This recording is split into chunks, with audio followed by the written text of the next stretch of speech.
Pagi anak-anak kelas 11. Kemarin habis PTS ya. Sekarang kita masuk materi lagi.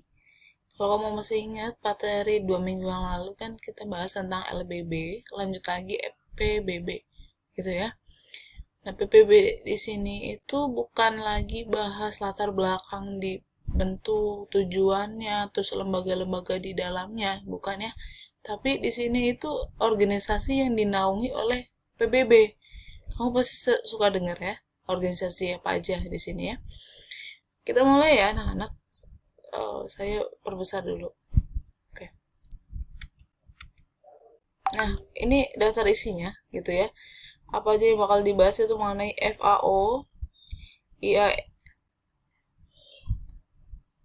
IAEA, ICAO, IFAD gitu ya. AD, ILO, dan IMF, dan macam-macam gitu ya. Dan malah bahkan ada beberapa yang berkaitan dengan Indonesia. Jadi kita harus banget tahu ya. Tuh. Nah, ini lambang-lambangnya ya. Organisasi khusus dalam PBB yang merupakan suatu organisasi internasional yang terdiri dari hampir semua negara yang ada di dunia ini. Untuk mendukung kegiatan PBB, organ utama PBB membentuk berbagai organisasi ataupun badan-badan khusus yang tugasnya itu menangani isu-isu tertentu. Jadi setiap organisasi ini tuh isunya beda-beda, gitu ya. Nah, kita mulai dari sini FAO, Food and Algae Agriculture Organization. Di sini ada lambangnya di sini ya. Kalau kamu lihat ini pasti langsung fokus ke agrikultur atau pertanian di sini ya. Ada padi, kamu bisa lihat di situ. Gambar padi maksudnya, pangan dan pertanian. Sering disebut FAO. Ya, kalau bahasa Perancis seperti ini gitu ya. Berada di bawah naungan PBB. Markasnya di Roma, Italia. Tujuannya adalah untuk menaikkan tingkat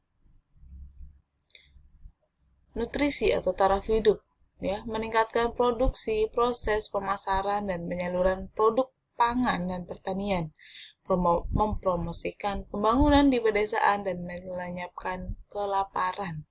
Ya memang berhubungan dengan pangan dan pertanian ya. Misalnya langkah FAO untuk membasmi lalat buah Mediterania di lembah Sungai Karibia menguntungkan industri jeruk Amerika Serikat. Oke, ini salah satu kegiatannya ya. FAO ini dibentuk tahun 45 di Quebec di Kanada. Pada 51 markasnya dipindahkan ke Washington DC, terus kemudian ke Roma, Italia berarti ya. Terhitung 26 November 2005, FAO mempunyai 189 anggota, 188 negara dan komunitas Eropa. Aktivitas utamanya itu ada terkonsentrasi pada 4 bagian. Yang pertama adalah bantuan pembangunan untuk negara-negara berkembang, ya, yang berkaitan dengan pangan, berarti ya. Informasi mengenai nutrisi, pangan, pertanian, perhutanan, dan perikanan. Nasihat untuk pemerintah, untuk ya kebijakan mengenai kebijakan pertanian ya, agrikultur ya. Forum netral untuk membicarakan dan menyusun kebijakan mengenai isu utama pangan dan pertanian. Isu-isu apa yang berkembang saat itu atau cara-cara membuat pertanian agar lebih subur atau mengentaskan masalah hama gitu tuh nyambung ke sini ya. Ini organisasi pusatnya gitu. Nah, ini hubungannya dengan Indonesia apa? Pertama adalah peran FAO untuk Indonesia, membantu mengurangi kelaparan, kerawanan pangan, dan kekurangan gizi, membuat pertanian, kehutanan, perikanan lebih produktif dan berkelanjutan, bahkan bisa mengurangi kemiskinan di pedesaan ya, mengaktifkan efisiensi pertanian dan makanan, meningkatkan ketahanan mata pencarian dan dari ancaman krisis. Indonesia menjadi anggota FAO semenjak 49 ya, berarti awal kemerdekaan itu udah masuk gitu. Sejak 49 sampai 92, lebih dari 300 program dan proyek telah dilaksanakan FAO di seluruh Indonesia. FAO secara resmi membuka kantor perwakilan Indonesia di tahun sekian. Oke, berarti di era Orde Baru, di era Pak Soeharto ya, Kepala Perwakilan FAO menyampaikan surat-surat kepercayaan kepada negara Indonesia pada 79 ini ya. Jadi membuka kantor perwakilan. Visinya itu adalah responsif terhadap keinginan negara anggota, ya, memiliki kepemimpinan dan kemitraan yang diakui dalam rangka menciptakan dunia yang cukup pangan. Tujuan utama FAO adalah untuk memenuhi kebutuhan pangan rakyat dan sekaligus meningkatkan poinnya di sini ya, ketahanan pangan guna kepentingan umat manusia di dunia. Oke ya. Ini tujuan FAO yang tertulis ketika awal mula pembentukannya ya. Nah, saya mau menambahkan mengenai FAO. FAO ini adalah organisasi yang pernah memberikan penghargaan kepada Indonesia di tahun 1984 di era Orde Baru. Kenapa bisa seperti itu? Karena saat itu Indonesia itu surplus pertaniannya, bahkan bisa swasembada, bahkan bisa ekspor padi ke beberapa negara. Begitu ya. Nah, surplus pertanian itu disebabkan oleh rancangan pembangunan 5 tahun ala Soeharto. Rancangan atau repelita keempat lebih tepatnya. Oke. Nah, nanti kita belajar tentang itu di kelas 12 mengenai kebijakan-kebijakan apa aja yang dibuat oleh pemerintah Soeharto sampai diberi penghargaan oleh FAO gitu. Nah, yang kedua ya, ini cukup singkat di sini. IAEA, International Atom Energy Agency, ya, Badan Tenaga Atom Internasional. Badan Tenaga Atom Internasional atau disingkat oleh IAEA adalah sebuah organisasi independen yang didirikan pada tahun 57, masih di era Perang Dingin ini. Dan tujuannya adalah mempromosikan penggunaan energi nuklir secara damai serta menangkal penggunaannya untuk keperluan militer ini. Kalau kita ingat ya, kamu mungkin udah pernah belajar tentang ini ya. Pernah belajar mengenai dengar ya, karena kita belum masuk itu materi kelas 12. Jadi ada perang dingin waktu itu. Setelah perang dunia II dilanjutkan perang dingin antara Amerika blok barat dan Uni Soviet blok timur. Nah, mereka saling berlomba untuk bisa membuat alat-alat atau senjata militer, bahkan luar angkasa yang berhubungan dengan luar angkasa atau yang berkaitan dengan teknologi yang paling keren gitu ya. Nah, sampai pada puncaknya mereka membuat apa yang disebut nuklir. Dua-duanya punya nuklir. Nah, nuklir itu ternyata sangat membahayakan. Nah, ini adalah organisasi sebagai penengah untuk mengatasi permasalahan menjadi penengah antara permasalahan blok barat dan blok timur. Ya, tujuannya itu mempromosikan penggunaan nuklir untuk digunakan secara benar, bukan untuk penggunaan militer. Karena kita tahu sendiri nuklir itu sangat membahayakan ketika benar-benar dijadikan senjata militer. Begitu. Markasnya itu ada di Wina di Austria, anggotanya itu 137 negara. Di tahun 81 sampai 97, EIA dipimpin oleh Hans Blix dan diteruskan oleh Muhammad al-Baradei yang menjabat tahun 97 sampai 2009. Di tanggal 2 Juli 2009, Yukiya Amano dari Jepang terpilih sebagai ketua IAEA dan mulai menjabat pada Desember 2009.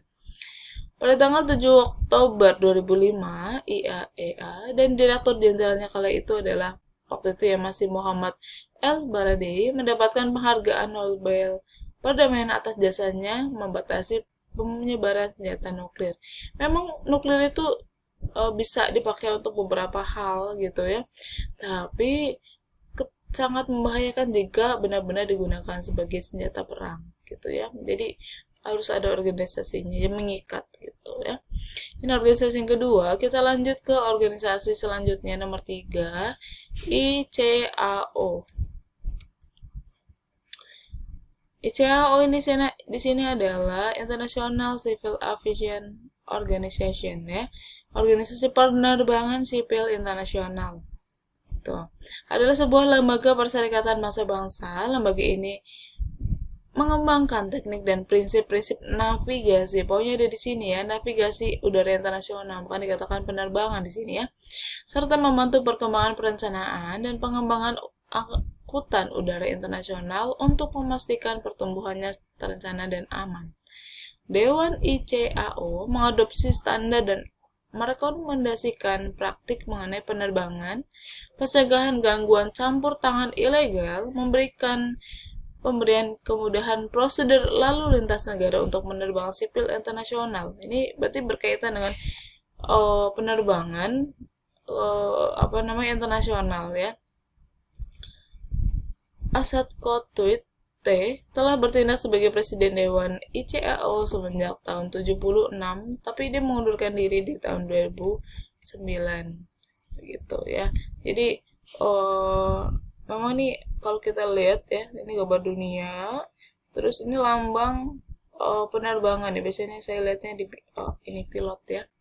Gitu ya. Organisasi Penerbangan Sipil Internasional ya, bukan militer di sini. Jadi mungkin seperti pesawat-pesawat Garuda, Lion, Citylink lah, dan lain-lain gitu.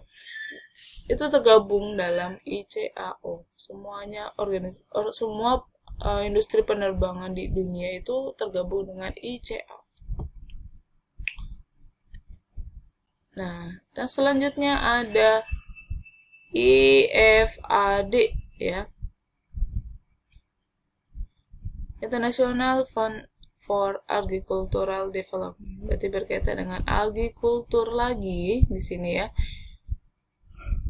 Sebuah badan dari PBB yang didirikan tahun 97 untuk merespon bencana kelaparan di Sahel. Berarti untuk di Sahel ya. Tujuan utamanya untuk menyediakan pendanaan dan menggerakkan sumber-sumber tambahan untuk program-program yang khusus dirancang untuk pengembangan ekonomi wilayah miskin. Poinnya untuk wilayah miskin. Walaupun sebenarnya induknya ada FAO, tapi kegiatan agrikultur atau pertanian atau pangan untuk negara-negara miskin itu dipegang oleh IFAD gitu ya. Nah, lanjut ada ILO ya, International Labour Organization. Ini ya sering dibahas ini ya. Ini lamanya seperti ini. Organisasi buruh ya, adalah sebuah wadah yang menampung isu buruh internasional di bawah PBB. ILO didirikan tahun 1919, berarti di awal pembentukan LBB di sini. Ya, kalau kamu masih ingat tentang LBB ya, sebagai bagian persetujuan Versailles setelah Perang Dunia I. Organisasi ini menjadi bagian dari PBB setelah pembubaran LBB, ya kan? Dan pembentukan LPBB pada akhir Perang Dunia II. Oke. Dengan Deklarasi Philadelphia 44, organisasi ini menetapkan tujuannya. Sekretariat organisasi ini dikenal sebagai Kantor Buruh Internasional dan ketuanya sekarang adalah Guy Ryder. ILO menerima penghargaan perdamaian Nobel pada 69.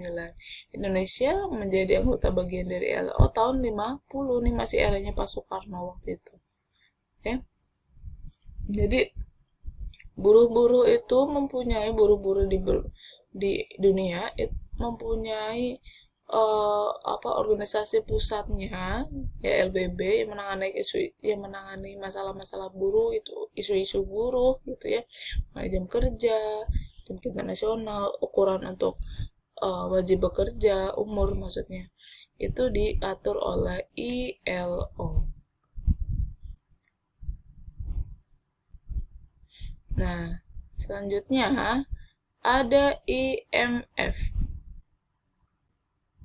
Nah, IMF ini sangat berkaitan dengan Indonesia karena waktu itu ketika Indonesia kolaps ya, ekonominya menurun, IMF itu yang membantu ya. Dia adalah International Monetary Fund, dana moneter internasional.